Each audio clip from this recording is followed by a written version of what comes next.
Elle était annoncée, elle est bien arrivée ce matin. La neige a transformé les paysages de l'agglomération. Il en est tombé près de 5 cm à Lyon à l'heure délicate des départs au travail.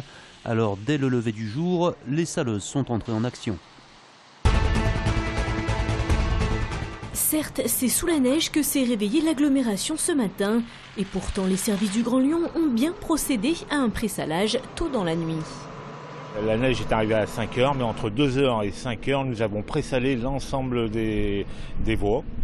Malheureusement, le pressalage a ses limites. Et il y a différentes typologies de neige. Donc on a des neiges qui sont beaucoup plus chargées en eau, comme celle-ci. Ils reviennent à peu près toutes les 2 heures pour refaire le plein de sel et de saumure.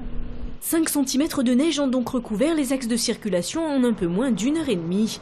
Les saleuses ont dégagé en priorité les voies de bus pour permettre aux usagers de préférer les transports en commun et éviter de bloquer les opérations de déneigement. L'année passée, lorsqu'on a eu des chutes de neige dans l'après-midi, les gens se sont précipités pour entrer chez eux et nos saleuses ont été prises dans la circulation et bloquées. 50 lignes de bus sur 114 ont tout de même été interrompues ce matin pour le premier gros épisode neigeux de l'hiver. Les transports scolaires ne fonctionnaient pas.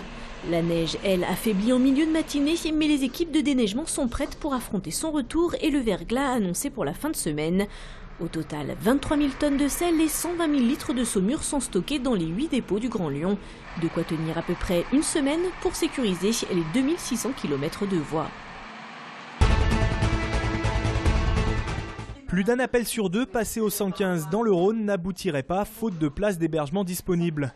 C'est le bilan que dresse la Fédération nationale des associations d'accueil dans son traditionnel baromètre hivernal. Malheureusement, quand on regarde les chiffres par rapport à l'année dernière sur décembre 2011, les mêmes chiffres du baromètre montrent quand même qu'il y a une tendance de la précarité qui a fortement augmenté en 2012. Et donc on sent qu'il y a quand même aussi des problématiques assez fortes de personnes qui sont à la rue sur cette année-là. Contactée aujourd'hui, la préfecture du Rhône ne reconnaît pas ces chiffres. Elle préfère insister sur le nombre de places d'hébergement mises à disposition. 1000 cette année, soit beaucoup plus que l'hiver dernier. Pourtant, quand on compose le 115, le problème semble bien réel. Je vous appelle concernant des personnes à la rue dans le quartier de Perrache. Il y a 4 tentes qui sont installées vers le tramway. Oui, on les connaît, madame. Et il n'y a pas de place disponible pour ces personnes en centre d'hébergement. Pas de place du tout, quoi. D'accord. Ouais. Et vous avez identifié combien de personnes sont à la rue en ce moment sur Lyon ? Identifié, oui, on a à peu près 500 personnes sans solution. Près de 500 personnes sans solution selon notre interlocutrice du 115. Et les fameuses tentes installées à Perrache, les voici. Ici vivent des hommes, des femmes et des enfants en bas âge. Ces familles sont originaires du Kosovo et d'Albanie. Pour elles, ces tentes, c'est la seule solution. 115 problèmes, tous. Et si la vague de froid venait à persister, le préfet pourrait prendre la décision d'ouvrir des gymnases supplémentaires.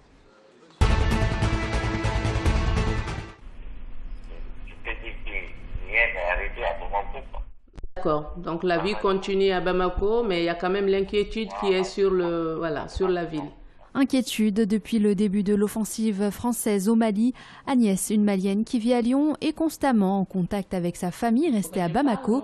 À plus de 5000 km, elle essaie de suivre l'évolution de la situation sur place. On écoute la télévision, on écoute la radio, on va un peu sur Internet.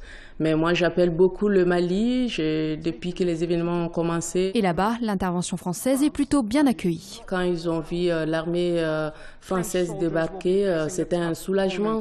Parce que sans cette armée, le Mali ne pourrait pas faire face à ces conflits-là. À Lyon, la communauté malienne compterait entre 20 et 30 000 personnes. Une association a même été créée depuis le début du conflit. Une manifestation sera d'ailleurs organisée place Bellecour le 2 février prochain pour soutenir l'action de la France, mais pas seulement. Elle sera doublée en même temps d'une collecte pour constituer des fonds à mettre sur le compte bancaire qui est officiellement ouvert aujourd'hui. Rendez-vous donc le 2 février prochain à 14 h, place Bellecour. Plus de renseignements sur le site www.cmra.fr. François Hollande veut un diagnostic approfondi pour les 2 éléphants de la Tête d'Or menacés d'euthanasie pour suspicion de tuberculose.